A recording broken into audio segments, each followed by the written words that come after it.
नमस्कार विद्यार्थियों, आपका नवीन शैक्षणिक सत्र में हार्दिक स्वागत है। जैसा कि आपको विदित है कि कोविड-19 के कारण से हमारा जो एजुकेशन सिस्टम है उस पर काफ़ी प्रभाव पड़ा है और उसी परिप्रेक्ष्य में विद्यार्थियों को किसी भी प्रकार की कोई शैक्षणिक बाधा उत्पन्न न हो, उस क्रम में माननीय आयुक्तालय कॉलेज शिक्षा राजस्थान द्वारा ऑनलाइन कक्षाओं को प्रारंभ करने का आदेश प्रसारित किया है। और उसी संदर्भ में आज मैं अपना प्रथम व्याख्यान आपके समक्ष प्रस्तुत कर रहा हूं।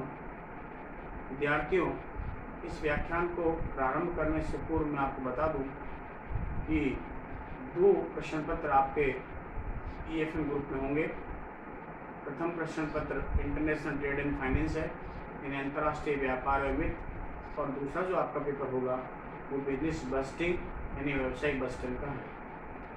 अंतर्राष्ट्रीय व्यापार एवं वित्त का जो प्रश्न पत्र है वो अंतर्राष्ट्रीय व्यापार से संबंधित है, अंतर्राष्ट्रीय व्यापार की गतिविधियों से संबंधित है।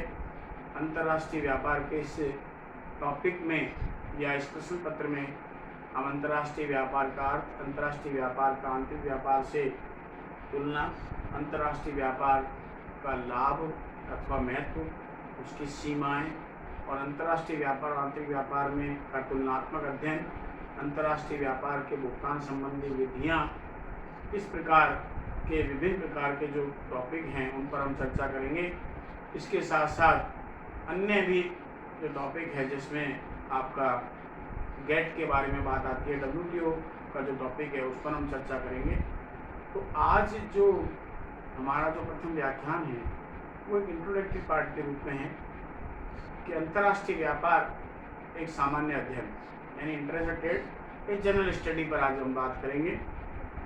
प्रिय विद्यार्थियों, जैसा कि आप जानते हैं कि वर्तमान उदारवाद और वैश्वीकरण के युग में कोई भी ऐसा राष्ट्र नहीं है जो इस बात के लिए पूरी तरह से आश्वस्त हो कि उसे अन्य राष्ट्रों पर निर्भर नहीं रहना पड़े। यानी कोई भी ऐसा राष्ट्र नहीं है जो स्वयं ही सभी प्रकार की वस्तुओं का उत्पादन करके और आत्मनिर्भर हो सके, इसलिए उसे अन्य वस्तुओं के लिए या अनेक वस्तुओं के लिए अन्य राष्ट्रों पर निर्भर रहना पड़ता है। अगर हम अंतर्राष्ट्रीय व्यापार के उदय की बात करें कि इसका ओरिजिन कैसे हुआ, तो हमें थोड़ा पीछे जाना पड़ेगा। अगर हम अंतर्राष्ट्रीय व्यापार के उदय से पूर्व की स्थिति को देखें तो सभी राष्ट्रों की जो आवश्यकताएं थी वो बिल्कुल सीमित थी और वे अपने संसाधनों के माध्यम से अपने प्राकृतिक और मानवीय और पूंजीगत संसाधनों का समावेश करते हुए, उनका समन्वय करते हुए अपनी वस्तुओं को उत्पादन कर लिया करते थे। लेकिन जैसे जैसे समय बीतता गया, देश और विश्व की परिस्थितियां बदलती गई और आज जो हम बात कर रहे हैं, जुलाई 1991 से भारत में उदारवाद जो लागू हुआ और आज हम वैश्वीकरण के दौर में गुजर रहे हैं, तो अंतर्राष्ट्रीय व्यापार का जो परिदृश्य या सिनेरियो है वो पूरी तरीके से बदल जाता है। अगर हम बात करें कि अंतर्राष्ट्रीय व्यापार क्या है और अंतर्राष्ट्रीय व्यापार का उदय कैसा हुआ, तो हम ये देखेंगे कि अंतर्राष्ट्रीय व्यापार, जिसको आप विदेशी व्यापार भी कह सकते हैं, कि अंतर्राष्ट्रीय व्यापार से तात्पर्य जो है एक ऐसे व्यापार से जिसमें एक राष्ट्र के द्वारा विश्व के अन्य राष्ट्रों के साथ में वस्तुओं सेवाओं का आदान प्रदान किया जाता है।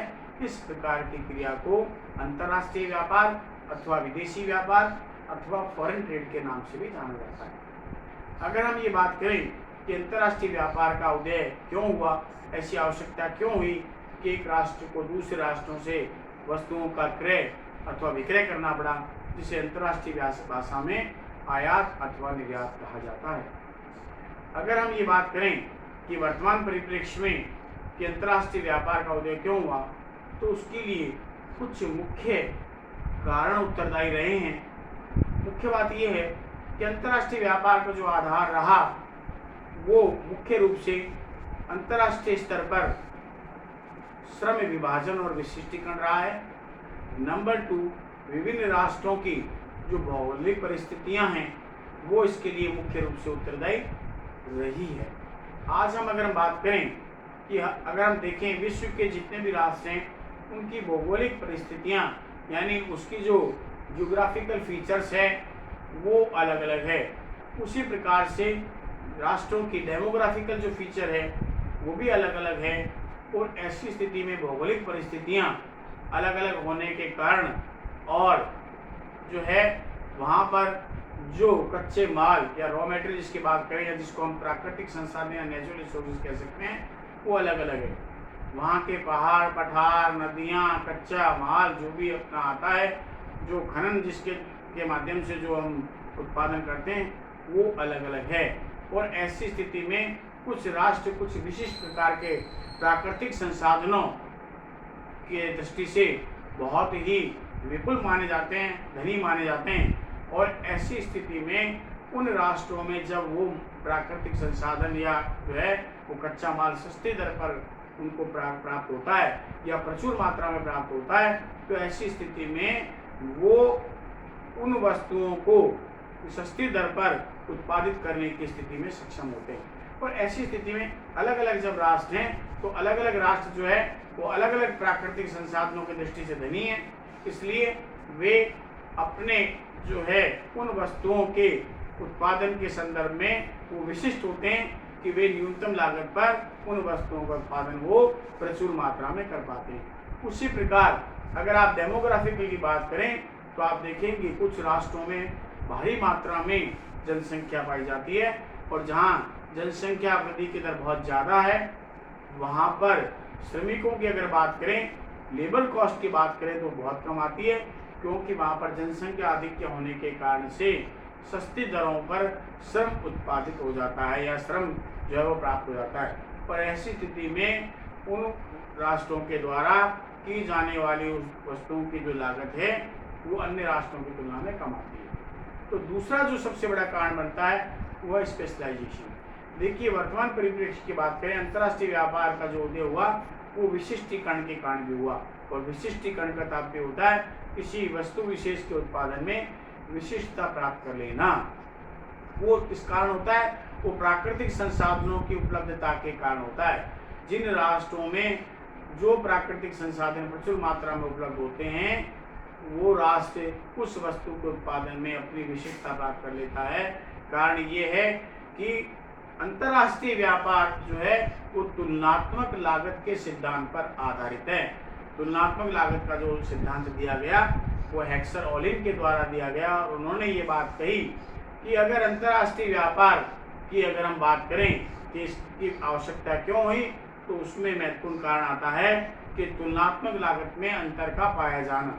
बहुत सिंपल सी बात है कि अगर एक राष्ट्र ए वस्तु का उत्पादन करता है, बी राष्ट्र बी वस्तु का उत्पादन करता है और दोनों ही राष्ट्र अपने अपने वस्तुओं के उत्पादन में विशिष्टता प्राप्त किए हुए यानी ए राष्ट्र जो है वो ए वस्तु को सस्ती दर पर उत्पादित कर सकता है और बी राष्ट्र बी वस्तु को सस्ती दर पर उत्पादित कर सकता है, तो उसका कारण यह है कि उसने उसमें विशिष्टता प्राप्त कर रखी है।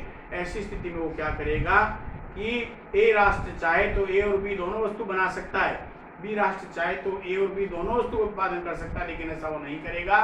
वे ए और बी दोनों वस्तुओं की लागत में तुलनात्मक जो है अंतर को देखेगा, उसका अध्ययन करेगा और देखेगा जिस वस्तु को वे अन्य राष्ट्रों की तुलना में कम दर पर उत्पादित कर सकता है उसका तो वह उत्पादन करेगा।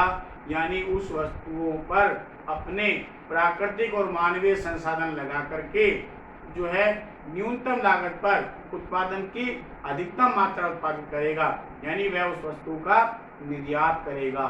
और कंपैरेटिवली जिस वस्तु को वो सस्ती दर पर उत्पादित नहीं कर सकता उस वस्तु को उसे दूसरे राष्ट्रों पर निर्भर रहना पड़ेगा, यानी वह उस वस्तुओं का आयात करेगा। इस प्रकार से वो अपने आयात और निर्यात नीति को निर्धारित करके जो है वो अंतर्राष्ट्रीय व्यापार से लाभ प्राप्त करेगा।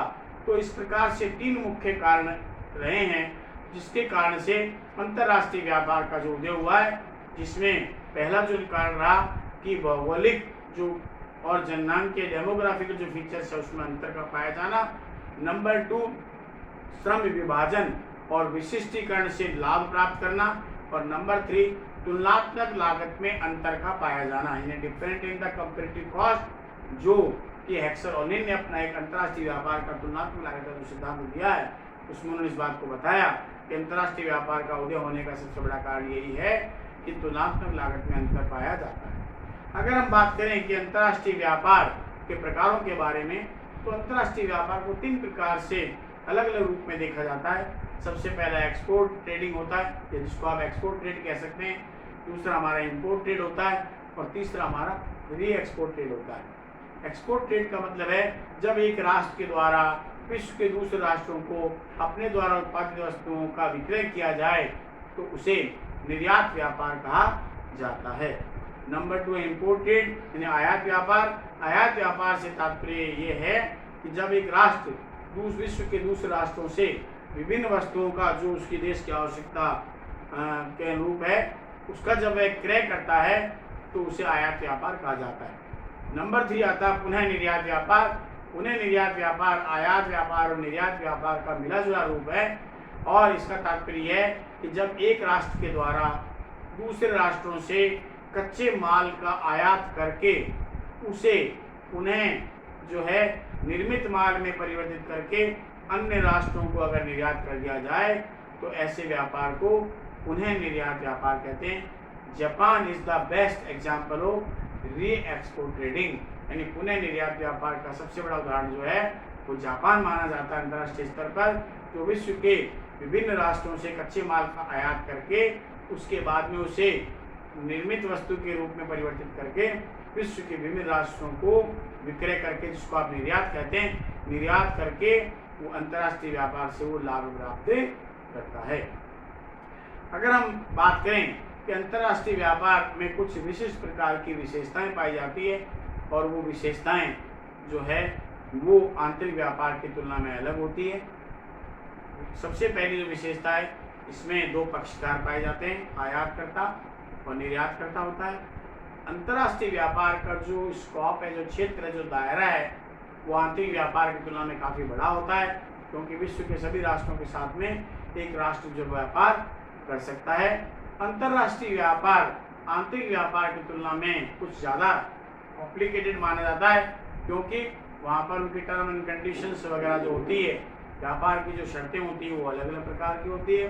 अंतर्राष्ट्रीय व्यापार की नीतियाँ अलग अलग होती है, क्योंकि अंतर्राष्ट्रीय व्यापार में जो भी राष्ट्र संलग्न होते हैं वो अलग अलग हैं, उनकी शासन प्रणाली अलग होती है, उनके जो है वित्तीय जो भी नियम हैं वो सभी प्रकार के अलग अलग प्रकार के होते हैं। इसलिए अंतर्राष्ट्रीय व्यापार को जो है वो आंतरिक व्यापार की तुलना में कुछ भिन्न माना जाता है, यानी उस कुछ विशिष्ट प्रकार की विशेषताएं जो है वो आंतरिक व्यापार की तुलना में अंतर्राष्ट्रीय व्यापार के अंतर्गत जो है वो पाई जाती है।